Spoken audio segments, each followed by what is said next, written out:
ጤና ይስጥልን የከበረ ሰላምታችን በመላው ዓለም ሆናችሁ ቃል ስፖርት ዩቲዩብ ቻናላችንን ለምትከታተሉ ውድ አድማጮቻችን ይድረስ ብለናል። ከእናንተ ሆኖ ቃል ስፖርት ዩቲዩብ ቻናል ለዚህ ሰዓት መርጠን ያሰናዳላችሁን ስፖርታዊ ጥንቅሮች በቅደም ተከተል እያጋራናችሁ ቆይታ የምናደርግ ይሆናል። እስከ ፕሮግራማችን ፍጻሜ ቆዩ። ላይክ፣ ሰብስክራይብ፣ ሼር ማድረግ ዛሬም እንዳይረሳ ብለናል። በሐሳብ መስጫ ሳጥናችን ላይ ግን ዛሬ የት ነበራችሁ? በርካታ ጨዋታዎች በየስቴዲየሞቹ ሲካሄዱ ነበር። በተለይም በተወዳጁ የእንግሊዝ ፕሪሚየር ሊግ በርካታ ጨዋታዎችን አየን። የት ነበራችሁ? ሲቲ ወደ ሲቲ ግራውንድ አቅንቶ ኖቲንግሃም ፎረስትን፣ ሊቨርፑል አንፊልድ ላይ ወልቭስን፣ አርሰናል ብራይተን ኤንድ ሆቭ አልቢዮንን፣ ኤሚሬትስ ላይም ቼልሲ በስታንፎርድ ብሪጅ ካስቶን ቪላ እኚህ ብቻ አይደሉም። በአውሮፓ ዙሪያ በጣሊያን ሴሪየም ሲደረጉ የነበሩ ጨዋታዎች ነበሩ። የአፍሪካ ዋንጫ መርሃ ግብሮችም እንደዚሁ ለምድብ ሁለተኛ ጨዋታ ሲያደርጉ የነበሩት ለዛሬም ጨዋታቸውን ሲያደርጉ ነበረ። በርካታ ጨዋታዎችን አይተናል። የት እንደነበራችሁ በሀሳብ መስጫ ሳጥናችን ላይ ጻፉልን። በርካታ መረጃዎችን ለእናንተ ውድ አድማጮቻችን እያጋራን ቆይታ የምናደርግ ይሆናል። በአፍሪካ ዋንጫ የምድብ ሁለተኛ ጨዋታ ቤኒን ከቦትስዋና ጋር ያደረጉትን ጨዋታ 1-0 በሆነ ውጤት ቤኒን ድል ማድረግ ችሏል። ለቤኒን ብቸኛዋን የማሸነፊያ ግብ ዮዋን ሮቺ ማስቆጠር ችሏል። ቤኒን በውድድሩ የመጀመሪያ ድሏን ነው በነገራችን ላይ ማሳካት እየቻለችው። በምድቡ የሚገኙት ዲሞክራቲክ ኮንጎና ሴኔጋልም እዚህ ምድብ ውስጥ እንዳሉ ይታወቃል። ስለዚህ ውድ ቤተሰቦቻችን የዚህን ምድብ አጠቃላይ ደረጃ ሰንጠረዡን ሌሎች መርሃ ግብሮች ተደርገው ከተጠናቀቁ በኋላ ለእናንተ ውድ አድማጮቻችን በቀጣዩ የመረጃ ሰዓታችን ላይም ያካተን የምናመጣው ይሆናል። ጨዋታዎች ግን እናንተ እጅ ላይ ካሉ ውጤት በሀሳብ መስጫ ሳጥናችን ላይ ልታሰፍሩልን ትችላላችሁ። የሞሮኮ ብሔራዊ ቡድን አሰልጣኝ ዋሊድ ራግራያ ወላጅ አባት የምሽቱን የብሔራዊ ቡድንን ጨዋታ ተችተዋል። የአሰልጣኙ ወላጅ አባት መሐመድ አብዱ ሰላም ራክሪክ ይባላሉ። የሞሮኮ ብሔራዊ ቡድን እንቅስቃሴ በፍጹም አላሳመነኝም ብለዋል። እሳቸው በልጃቸው የሚሰለጥነውን ብሔራዊ ቡድን አክሎም በዚያ ጨዋታ የሚቀጥሉ ከሆነ በአፍሪካ ዋንጫው ሩቅ መጓዝ በጣም አዳጋች ይሆናል ሲሉ ተደምጠዋል። የአፍሪካ ዋንጫው አዘጋጅ ሞሮኮ ትላንት ምሽት በማሊ ነጥብ መጣሉ አይዘነጋም። አሰልጣኝ ዋሊድ ራክራሂ ከጨዋታው በኋላም ተጫዋቾቹ ጫና አለባቸው፣ መተቸት ከጀመርን ነገሩ ይወሳሰባል፣ አፍሪካ ዋንጫውን በቀላሉ ማሸነፍ አትችልም ብለው እሳቸውም እንግዲህ ጫናው እንዲቀንስላቸው ተናግረዋል። ብሔራዊ ቡድኑ የአፍሪካ ዋንጫ ከመጀመሩ በፊት እሳቸው በጋዜጣዊ መግለጫ ላይ ያለን ብቸኛ አማራጭ እዚሁ ውድድሩን አሸንፈን ዋንጫውን ቀሪ ማድረግ ነው ማለታቸው ይታወቅ ነበር። አሁን ግን ነገሮች እየከበዱ መምጣቱን እሳቸውም በቃለ መጠይቅ ላይ አንስተውታል።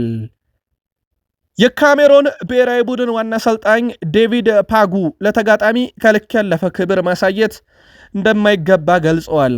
ተጫዋቾቼ ለኮት ዲቫር ከልክ ያለፈ ክብር እንዳያሳዩ አስጠንቅቄያቸዋለሁ ሲሉ ተደምጧል። አሰልጣኝ ዴቪድ ፓጉ አክለውም ለተጋጣሚ ከልክ ያለፈ ክብር የምታሳይ ከሆነ ዝቅ አድርገው ይመለከቱሃል ሲሉ ተደምጧል። የኮት ዲቫር ብሔራዊ ቡድን አሰልጣኝ ኤርሚያስ ፋኢ በበኩላቸው እኛ ምንም አይነት ክብር አናሳያቸውም ሲሉ እሳቸውም ምላሽ ሰጥተዋል። ስለዚህ ከልክ ያለፈ ክብር አናሳይም ያሉት አንዱ ለአንዱ ኮት ዲቫር ከካሜሮን ትልቅ ጨዋታ ይጠብቃቸዋል ማለት ነው። በኮት ዲቫር እና በካሜሮን መካከል የሚደረገው የምድብ ሁለተኛው ጨዋታ በዕለተ እሁድ ምሽት 5 ሰዓት ሲል በአፍሪካ ዋንጫ ከምንመለከታቸው የአፍሪካ ዋንጫ ትልቁ ጨዋታ ነው። ምናልባት በዚህ ጨዋታ ላይ የማንቸስተር ዩናይትድ በአንድ ቦታ ላይ የሚጫወቱ ስለዚህ በተቃራኒ ሲፋለሙ ፊት ለፊት የመገናኘት እድል አይኖራቸውም። አማድ ዲያሎ እና እንደዚሁም ብራያን ቤሞ በተቃራኒ ሆነው የሚፋለሙበትን መርሃ ግብር እንደሆነ ይታወቃል። በካራቢያን ከሚገኙ ደሴቶች አንዷ የሆነችው ሃይቲ በታሪኳ ለሁለተኛ ጊዜ ዓለም ዋንጫ እንደምትወዳደር ይታወቃል። ሃይቲ በዓለም ዋንጫው ከብራዚል፣ ሞሮኮ እና ስኮትላንድ ጋር እንደተደለደለች ይታወቃል። የብሔራዊ ቡድን አሰልጣኝ ሴባስቲያን ሚኜ ከዚህ በፊት ከምድብ ተጋጣሚያቸው አንዷ ሞሮኮን ለመከታተል በአፍሪካ ዋንጫ እገኛለሁ ብለው ነበረ። አሰልጣኙ እንዳሉትም በሞሮኮ ተገኝተው የተጋጣሚያቸውን ጨዋታ በመከታተል ላይ ይገኛሉና ሞሮኮ በምድብ ትፈትነናለች አትፈትነንም፣ ለእኛ ስጋት ናት ስጋት አይደለች የሚለውን ቁጭ ብለው በስቴዲየም እየተከታተሉ ነው። ሞሮኮ በተጫወተች ቁጥር የሃይቲው አሰልጣኝ እጅግ በጣም አነጋጋሪ ድርጊትን በአፍሪካ ዋንጫ እያደረጉ ይገኛሉ። በእርግጥ የተለመደ ነው ተጋጣሚን ቡድን ማጥናት። በአፍሪካ ዋንጫ ላይ እንግዲህ የሃይቲ ብሔራዊ ቡድን አሰልጣኝ ያየናቸው ኬሊያን ምባፔ፣ ዚነዲን ያዚን ዚዳን በአፍሪካ ዋንጫ በስቴዲየሙ ካየናቸው ውስጥ ይጠቀሳሉ። የጣሊያን ሴሪኤ ጨዋታዎች ተጠናቀው ውጤት እጃችን ላይ ደረሰው። ውድ ቤተሰቦቻችን እናደርሳችሁ። ቶሪኒዮ ከካግላሪ ያደረጉት ጨዋታ ነበር። እንግዳው ቡድን ካግላሪ 2-1 በሆነ ውጤት ድል አድርጓል። የካግላሪ ሁለት የማሸነፊያ ግቦች ፓሬቲ 45ኛው ደቂቃ ላይ እንደዚሁም ኪልሲዮይ 66ኛው ደቂቃ ላይ አስቆጥሯል። ለቶሪኒዮ ብቸኛውን ግብ ቭላሲች ነው 28ኛው ደቂቃ ላይ ማስቆጠር የቻለው። ጨዋታውን እንግዳው ቡድን ካግላሪ 2-1 በሆነ ውጤት ድል አደረገ። ሌላኛው መርሃ ግብር በጣሊያን ሴሪኤ ኮሞ እንግዳ ቢሆንም ግን ሊሴን ሜዳው ድረስ ሄዶ 3-0 በሆነ ውጤት ድል አድርጓል። እንግዳውን ቡድን ኮሞን 3 የማሸነፊያ ግቦች ኒኮ ፓዝ 20ኛው ደቂቃ ላይ፣ ራሞን 66ኛው ደቂቃ ላይ፣ ዱቫኪስ 75ኛው ደቂቃ ላይ ሶስቱን ግቦች እንደዚሁ ከመረብ ማገናኘት ሲችሉ፣ ሌላኛው ተጠናቆ ጨዋታ ውጤት እጃችን ላይ ደረሰን የፓርማና የፊዮረንቲና ጨዋታ ነው። ባለፈው ፊዮረንቲና የመጀመሪያ ድሉን ያውም 5 ግብ አስቆጥሮ ካሸነፈ በኋላ ዛሬ ግን እጅ ሰጥቷል። ፓርማ 1-0 በሆነ ውጤት አሸንፏል። ሶሬንስ 48ኛው ደቂቃ ላይ የፓርማን ብቸኛ የማሸነፊያ ግብ ከመረብ አውህዷል። ቀሪ የጣሊያን ሴሪም ጨዋታዎችና ውጤቶችን በተመለከተ በቀጣይ መረጃ ሰዓት የምናካትተው ይሆናል። በሳውዲ ፕሮ ሊግ አልናስር በጣም ወሳኝ የተባለ ድል አስመዝግቧል። እንዲሁ ያለመሸነፍ ጉዞን ያስቀጠለበትና ሁሉንም ድል የማድረግ ጉዞ ነው። አልናስር አልአክዱድን ነው 3-0 ያሸነፈው። ክርስቲያኖ ሮናልዶ 2 ግቦችን አስቆጠረ። ቀሪዋን ግብ ለማደኛው ጆዋ ፌሊክስ አስቆጠረ። ክርስቲያኖ ሮናልዶ 4ኛው የአልናስር የምንጊዜም ከፍተኛ ግብ አስቆጣሪ። ሮናልዶ በውድድር ዓመቱ 12ኛ የሊግ ጎል ሲያስቆጠር ጆዋ ፌሊክስ በተመሳይም ያስቆጠራቸው የግብ መጠን 12 ደርሰውለታል። አልናስር በሊጉ ያደረጋቸውን 10 ጨዋታ 10ሩንም በማሸነፍ 30 ነጥብ በመያዝ የሳውዲ ፕሮ ሊግ መሪነቱን አጠናክሮ ቀጥሏል። ስለ ሮናልዶ ግን እንዲህ ብቻ ብለን ማቆም አንፈልግም። ስለዚህ ቀጠሮ እንያዝ። በእሁድ ማለዳ የመረጃ ሰዓታችን CR7 ክርስቲያኖ ሮናልዶና ይህን ጨዋታ የያዛቸውን ሪካርዶች በዚህ ጨዋታ ላይ ያሻሻላቸውን ተጨማሪ ሪካርዶች ጨምሮ መረጃዎችን ይዘን እንመጣለን። ግን ለ41 ዓመቱ ወራቶች ብቻ የቀሩትን ሮናልዶ እንዴት አገኛችሁት? መልከታችሁን አጋሩን። ሮቤርት ሌዋንዶውስኪ በዚህ ሲዝን ዋና ዓላማዬ በዓለም ዋንጫ መካፈል፣ ሊጉን ማሸነፍ፣ ከባርሴሎና ጋር የአውሮፓ ሻምፒዮንስ ሊግን ማሸነፍ ነው። እነኚህን ለማሳካት እቆያለሁ ብሏል። በእግር ኳስ ውስጥ በዚህ ዓመት ላይ በተለይም በባርሴሎና የመጨረሻ ዓመቱ ነው ተብሎ ይጠበቃል። በዓለም ዋንጫ እንግዲህ ሀገሩን ለማብቃት ይፋለማል። ስለዚህ በዓለም ዋንጫ ላይ መሳተፍ እፈልጋለሁ ሲል ተደምጧል። የ2026 የዓለም ዋንጫ ላይ ከሚጠበቁት ብሔራዊ ቡድኖች ውስጥም አንዱ እንድንሆን እፈልጋለሁ ሲል ተደምጧል። ሮቤርት ሌዋንዶውስኪ። ውድ የቃል ስፖርት ዩቲዩብ ቻናል ቤተሰቦቻችን ከእናንተው ከሆነ ቃል ስፖርት ዩቲዩብ ቻናል የሰዓቱን አጫጭር ስፖርታዊ መረጃዎች እያጋራናችሁ እንገኛለን። ከተወዳጁ የእንግሊዝ ፕሪሚየር ሊግ ብቻ ወዳገኘናቸው የዕለቱ ስፖርታዊ ጥንቅሮቻችን እንሻገር። ከፕሪሚየር ሊግ የመረጃ ሰዓታችን ጋር ላይክ፣ ሰብስክራይብ እና ሼር እያረጋችሁ ሀሳብ አስተያየታችሁን ዛሬ የት ነበራችሁ፣ በየክለቦቻችሁ በተመዘገበው ውጤት ምን ተሰማችሁ እያጋራችሁን መልካም ቆይታ ተመኘን። ማንቸስተር ሲቲ ከኖቲንግሃም ፎረስት ያደረጉት ጨዋታ ጋርዲዮላ ጨምሬ የመጣውትን ኪሎ ያስቀነሰኝ ብለዋል። ጨዋታውን በእርግጥ ሲቲ 2-1 በሆነ ውጤት ድል አድርጓል። የማንቸስተር ሲቲን የማሸነፊያ ግቦች ታይጃኒ ራይንደርስ 48ኛው ደቂቃ ላይ፣ ሪያን ቸርኪም 84ኛው ደቂቃ ላይ ሲያስቆጥር ለኖቲንግሃም ፎረስት ሆችሰን ኦዶይ ነው 54ኛው ደቂቃ ላይ ያስቆጠረው። በነገራችን ላይ በመጀመሪያ አጋማሽ ግብም አላየንም። ጭራሽ ማንቸስተር ሲቲ ያለ ግብ ሙከራ የወጣበት ጨዋታ ነበረ ከረፍት በፊት። ማንቸስተር ሲቲ ማሸነፉን ተከትሎም በእንግሊዝ ፕሪሚየር ሊግ የሰበሰበውን ነጥብ ብዛትም 40 ደርሶታል። ኖቲንግሃም ፎረስት እዛው 18 ላይ ቀርቷል። ማክሰኞ የእንግሊዝ ፕሪሚየር ሊግ የሁለተኛ ዙር ጨዋታዎች ይጀመራሉ። ኖቲንግሃም ፎረስትን ከኤቨርተን ሲቲ ግራውንድ ላይ፣ ማንቸስተር ሲቲ ሐሙስ ወደ ስታዲየም ኦፍ ላይት አቅንቶም ሰንደርላንድን እንደዚሁ የሚገጥም ይሆናል። በዚህ መንገድ ደስታዬን ለመግለጥ ተነጋግረን ነው ብሏል ሪያን ቸርኪ። የማንቸስተር ተጫዋች ሪያን ቸርኪ ግብ ካስቆጠርኩ በኋላ ደስቴን የገለጽኩት ሃላንድ በሚጠቀምበት መንገድ ነው፣ ያንንም ተነጋግረን ነበር ብሏል። በፕሪሚየር ሊጉ ገና ረጅም ጊዜ ቀረናል፣ ቀጣዩ ጨዋታም ለእኛ በጣም አስፈላጊ ነው ብሏል። ይህ ትልቅ እድል ነው። ወደዚህ ስቴዲየም ስትመጣ ወደ ጦርነት እንደመሄድ ያክል ነው። በቡድኔ በጣም ኮርቻለሁ፣ ምክንያቱም ጨዋታው በጣም አስቸጋሪ ስለነበረ ብለዋል ሪያን ቸርኪ። በነገራችን ላይ የጨዋታው ኮከብ ነው። እንዴት ካላችሁ 1 ግብ አስቆጠረ፣ 1 አሲስት፣ 1 ትልቅ የግብ ዕድል ፈጠረ፣ 3 ቁልፍ ኳስ አቀበለ፣ 4 ሙከራ፣ 67 ኳስ ነካ፣ 3 የመከላከል አጋጣሚዎች ላይ ተሳትፏል፣ 3 ኳስ መልሶ ነጥቋል፣ 5 የ1 ለ1 ግንኙነቶችን አሸንፏል፣ 2 የተሳኩ ድሪብሎችን አሳይቶናል። የጨዋታውም ኮከብ ተብሎ የተመረጠው እንደዚሁ ሪያን ቸርኪ ነበረ። ሪያን ቸርኪ የጨዋታው ኮከብ ነበር ስንል ባለፉት ጥቂት ጨዋታዎችም ላይ በጣም ወሳኝ ተጫዋች ነበረ። ለአብነት ያክል ባለፉት 6 ጨዋታ 6 የግብ አስተዋጽኦ አለው። ሰንደርላንድ ላይ 2 አሲስት፣ ክሪስታል ፓላስ ላይ 1 አሲስት፣ ብሬንትፎርድ ላይ 1 ጎል፣ ኖቲንግሃም ፎረስት ላይ 1 ጎል እና 1 አሲስት ተመለከትን። የግብ አስተዋጽኦ ያልነበረው በሪያል ማድሪድ እና በዌስትሃም ዩናይትድ ጨዋታ ላይ ነበረ። በአጠቃላይ ባለፉት 6 ጨዋታ 6ኛ የግብ አስተዋጽኦ ነው። በአጠቃላይ ደግሞ በፕሪሚየር ሊጉ 7ኛ አሲስት ላይ መድረስ ችሏል ሪያን ቸርኪ ከብሩኖ ፈርናንዴዝ እኩል ሆኗል። ያው ብሩኖ ፈርናንዴዝ ጉዳት ላይ ስላለ አሁን ሪያን ቸርኪ ይህንን በብቸኝነት የሚመራበትን እንደዚሁ ትልቅ እድል ያገኘበትም ምሽት ሆኖ ተመዝግቦለታል። ጨዋታውን በቁጥር እንግለጸው። ሲቲ 2-1 አሸነፈ። ግብ የማስቆጠር ንጻሬ በጨዋታው ላይ ከሙከሮች አንጻር ሲቲ 1.39 ነበረም። ኖቲንግሃም ፎረስት 0.59 ብቻ ነው ሙከራ። ሲቲ 16 ኖቲንግሃም ፎረስት 7። ኢላማውን የጠበቀ ሲቲ 5 ኖቲንግሃም ፎረስት 2። በኳስ ቁጥጥር ሲቲ 66 በመቶ ኖቲንግሃም ፎረስት 34 በመቶ ብቻ ነበረ ኳስን የተቆጣጠሩት። የማንቸስተር ሲቲው አለቃ ፔፕ ጋርዲዮላ ተጫዋቾቼ በበዓል ሰሞን የሚመገቡትን ምግብ እቆጣጠራለሁ ወይም እንዲጠብቁ አስጠንቅቀው ነበረ። ከረፍት በኋላ ክብደቱ ጨምሮ የተመለሰ ተጫዋች ስለመኖሩ የተጠየቁት ፔፕ ጋርዲዮላ የተፈራው ችግር እኔ ጋር ሆኗል ብለዋል። እሳቸው አክሎም ሁሉም ተጫዋች በጥሩ ቁመና ላይ ናቸው በማለት ተናግረዋል። የሮድሪ ወደ ሜዳ መምጣት ወይም ከጉዳት መመለስ ለእኛ በጣም ጠቃሚ ነበር ብለዋል። በነገራችን ላይ እሳቸው ከዛ በኋላ ግን እቺን የኪሎ ጉዳይ ያው እሳቸው ስለጨመሩ የእርሶስ ሲባሉ የጨመርኳትን ክብደትማ ዛሬ ቀነስኳት ብለዋል። የማንቸስተር ሲቲ አሰልጣኝ ፔፕ ጋርዲዮላም መርሃ ግብሩ በጣም አስጨናቂ እንደነበረ ከተናገሩ በኋላ ለባል ጨምሮ የነበረው ክብደቴ በዚህ ጨዋታ ላይ ሙሉ ለሙሉ ጠፍቷል ብለዋል። የኖቲንግሃም ፎረስቱ አሰልጣኝ ሻይን ዳይክ በበኩላቸው ለሽንፈታቸው የጨዋታውን ዳኛ እንግዲህ ተችተዋል። ዳኛው አበሳጭተውኛል ብለዋል። ጋርዲዮላ ዛሬም ከካሜራማኖች ጋር ተጣልተዋል። ደስታዬን ልግለጽበት ዞር በሉ ከፊት እያሉ ሲጨቃጨቁ በቴሌቪዥን ስክሪኖች ላይ ተመልክተን ነበረ። የሲቲ ጨዋታ ይህ ብቻ አይደለም የሚነገርለት፣ ተጨማሪ መረጃዎችን እንይዝበታለን በማለዳው መረጃ።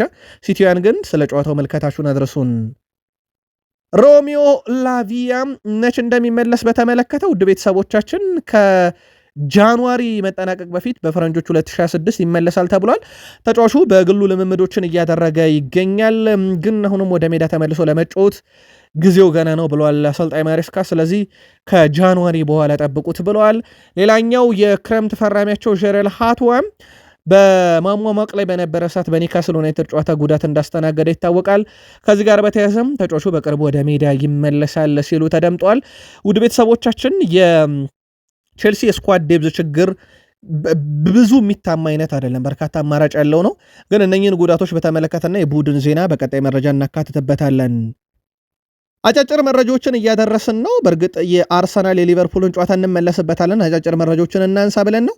ወጣት ተጫዋቾች ከማህበራዊ ሚዲያ መራቅ አለባቸው እያለ ነው። 8 ዓመቱን አሳልፏል በሊቨርፑል። ዛሬ ደግሞ በአንፊልድ በነበረው ጨዋታ የዲጎ ጆታን ልጆች ይዞ ወደ ሜዳ የገባው እሱ ነበረ። የመርሳይዱ ክለብ ሊቨርፑል አምበል ቨርጅል ቫንዳይክ ቀጣዩ ትውልድና ወጣት ተጫዋች ከማህበራዊ ሚዲያ ሊርቁ ይገባል ብሏል። ቀላል አይደለም ሲል የማህበራዊ ሚዲያን ተጽዕኖ የገለጸው ቫንዳይክ ለቀጣዩ ትውልድ ከባድ ይሆናል ሲል ተደምጧል። እኔና ሳላ ሁሌም ቢሆን ለወጣት ተጫዋቾች ከማህበራዊ ሚዲያ እንዲርቁ እንነግራለን ብሏል።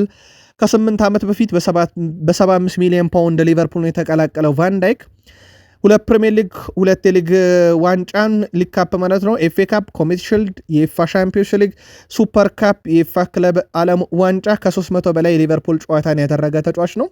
ዛሬ ደግሞ እንዳልኳችሁ የዲጎ ጆታን ልጆች ይዞ ወደ ስቴዲየም የገባው እሱ ነበረ። ይህን ጨዋታና የአርሰናልን ጨዋታ ከአጫጭር መረጃዎች በኋላ እንመለስበት። ዴቪድ ኦርኔስቴ ስለ ማንቸስተር ዩናይትድ ወቅታዊ የዝውውር መረጃዎች አንዳንድ ጉዳዮችን ይዞ ወጥቷል። በጥር ወር ወደ ማንቸስተር ዩናይትድ የሚደረግ ዝውውር ይኖራል ተብሎ አይጠበቅም። ምናልባት እንደ ኮቢ ሜኖ ወይም ጆሽኳ ዚርክዚ ክለቡ ሊለቁ ይችላሉ። ምንም እንኳን በዚህ ጉዳይ ላይ ተጨባጭ ይፋዊ መግለጫ በዩናይትድ ባይሰጥም እነኚህ ዝውውሮች እውን ከሆኑ የኮቢ ሜኖ እና ጆሽኳ ዚርክዚ ዩናይትድ እንደ ሩቨን ኔቬዥ እና ጄምስ ጋርነር ያሉ ተጫዋቾችን ይመለከታል ብለዋል። ግን እነኚህን ተጫዋቾች በተመለከተም ዩናይትድ በዝርዝር ውስጥ የያዛቸው እንጂ እርምጃዎችንም አልወሰደም ብሏል። ማንቸስተር ዩናይትድ በመጪው የጥር ዝውውር መስኮት ላይ የመሃል ስፍራ ተጫዋችን ለማስፈረም ዝቅተኛ እድል ያለው ያለበትን ምክንያት ያስረዳል ዴቪድ ኦርኔስቴ። ማንቸስተር ዩናይትድ በትልቅ ደረጃ የሚጫወት ተጫዋችን ለአብነት ያክል እንደ አዳም ዋርተን እና ኤሊዮት አንደርሰን ያሉ ተጫዋችን ለማምጣት ፍላጎት ስላለው እነኚህን ዝውውሮች በጥር ለማድረግ ስለሚቸገር ነው ብሏል። ዛሬ ዴቪድ ኦርኔስቴም ከኤንቢሲ ስፖርት ጋር በነበረው ቆይታ በተለይም ዩናይትድ ድል ካደረገ በኋላ ኒውካስል ዩናይትድን በነበረው ቆይታ ላይ ካነሳቸው ነጥቦች ነው። ይህ የእሱ የግል መልከታም ጭምር ነው። ማረጋገጫ አለው ብሏል ሩበን አሞሪም ሄቨንን በተመለከተ በዚህ አቋሙ የሚቀጥል ከሆነ በቦታው የሚጫወቱ ሌሎች ተጫዋቾችን የቋሚነት እድል ማግኘታቸው ነገር በጣም አጠራጣሪ ነው ብሏል አሰልጣኙ። በዚህ ተጫዋች ብቃት በጣም ደስተኛ ነኝ፣ በራስ መተማመኑ እጅግ በጣም አስገርሞኛል ብሏል። የጨዋታ አሸናፊ ያደረጋቸውን ግብ ያስቆጠረው ፓትሪክ ዶርጉ ወደ አፍሪካ ዋንጫ ሄዱና የተጎዱ ተጫዋቾች አሉን፣ ስለዚህ አጋጣሚ በቡድን ውስጥ ራሴን ለማሳየት እድል ሰጥቶኛል ብሏል። በማያውቀው ሰፈር ነበረ ትላንት ሲጫወት የነበረው። ባለፉት 2 ጨዋታ ላይ ይህንን እያደረግኩ እንደሆነ ይሰማኛል። አሁን በዚሁ መቀጠልና አሰልጣኙን ደስተኛ ማድረግ አለብኝ ብሏል። ዶርጉ ከመልበሻ ክፍሉ መሪ ቡድን አባላት ጋር ምክክር ማድረጉን አስታውሷል። የቡድኑ የመልበሻ ክፍል መሪ ብሩኖ ፈርናንዴዝ፣ ዳሎት፣ ማዝራዊ፣ ሂተን፣ ሌሳንድሮ ማርቲኔዝ እና ማጓየር እንዳሉበት ይታወቃል።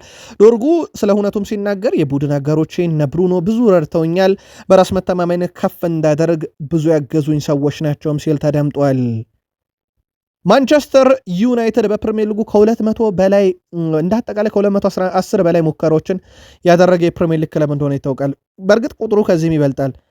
ለማንኛውም 11 ጊዜ ብረት መልሶበታል በዚህ ውድድር ዓመት ማንቸስተር ዩናይትድ።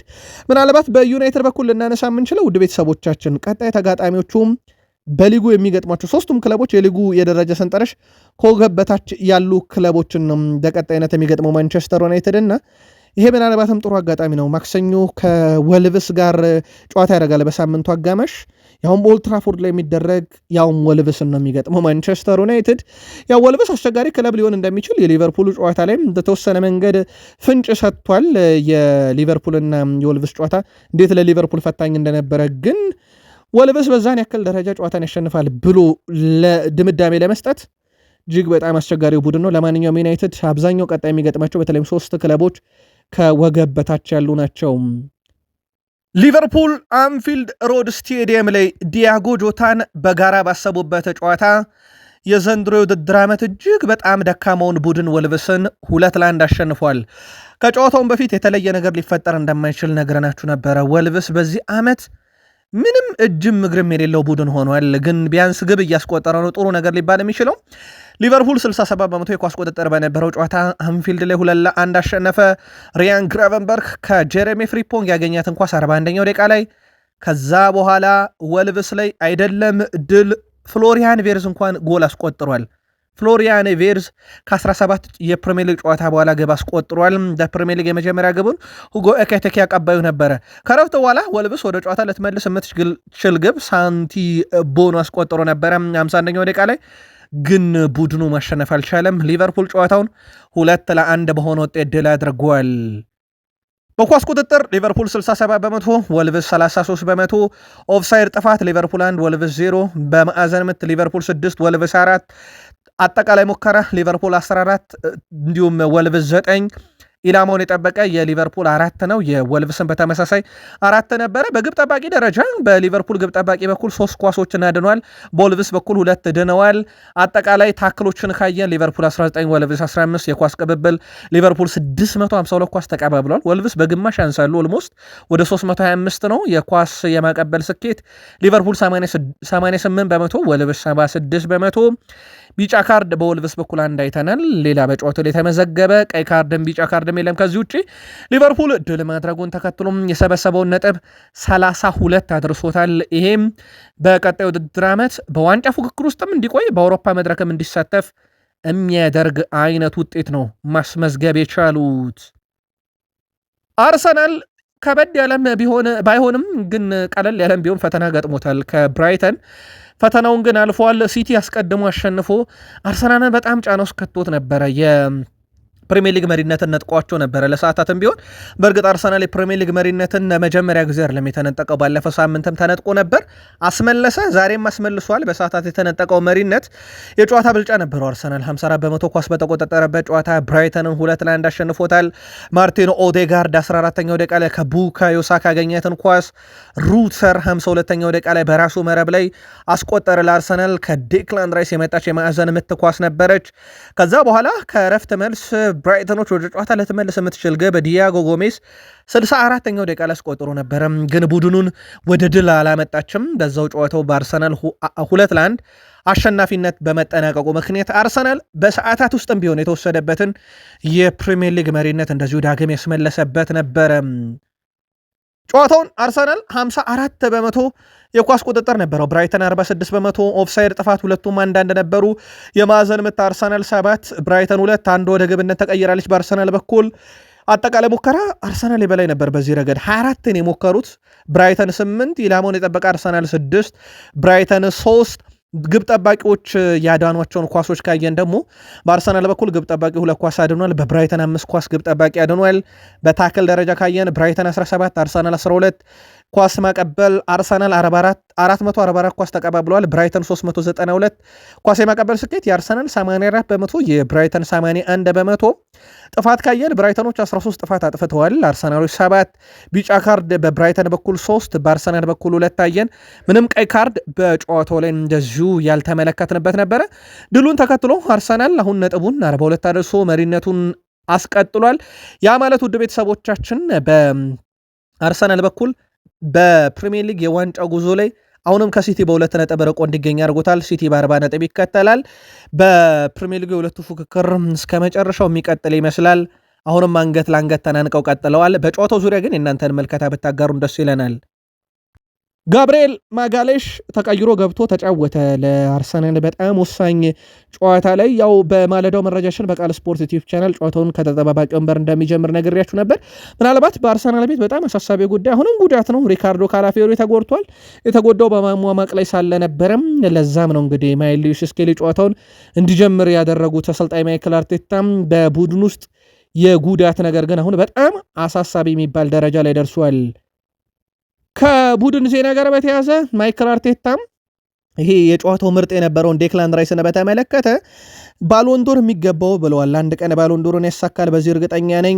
ያ ማለት እኛ በርካታ ዋንጫዎችን ማንሳት የምንችልበትን አገልግሎት ከዚህ ተጫዋች እያገኘን ነው። በጣም አስደናቂ ተጫዋች ሲሉ አወድሰውታል። ሌላው ከበርንማውዝ ጋር በተያያዘ አሁን እየወጡ ያሉ መረጃዎች በርንማውሶች ኢታን ዋኔሪን ከአርሰናል በውሰት ለ6 ወር ለማስፈረም ፍላጎት እንዳላቸው ይፋ አድርገዋል። የ18 ዓመቱ ታዳጊ በቡድኑ የ5 ዓመት ኮንትራት እንዳለው ይታወቃል እና ማይክል አርቴታ ይለቁታል ተብሎ አይታሰብም። መረጃዎችም ያ ናቸው እየወጡ ያሉት። ግን አርሰናሎች ይህን ተጫዋች እንግዲህ በተጫዋቹ ጥያቄ መሰረት ሊለቁ የሚችሉበትም እድል ካለ የምንመለከት ይሆናል። ዛሬ ከነበሩ ሁነቶች ውስጥ ጨዋታዎችን የአፍሪካ ዋንጫ ዕለታዊ አጫጭር መረጃዎቻችን ይህን ይመስላሉ። ቀጣይ እንገናኝ።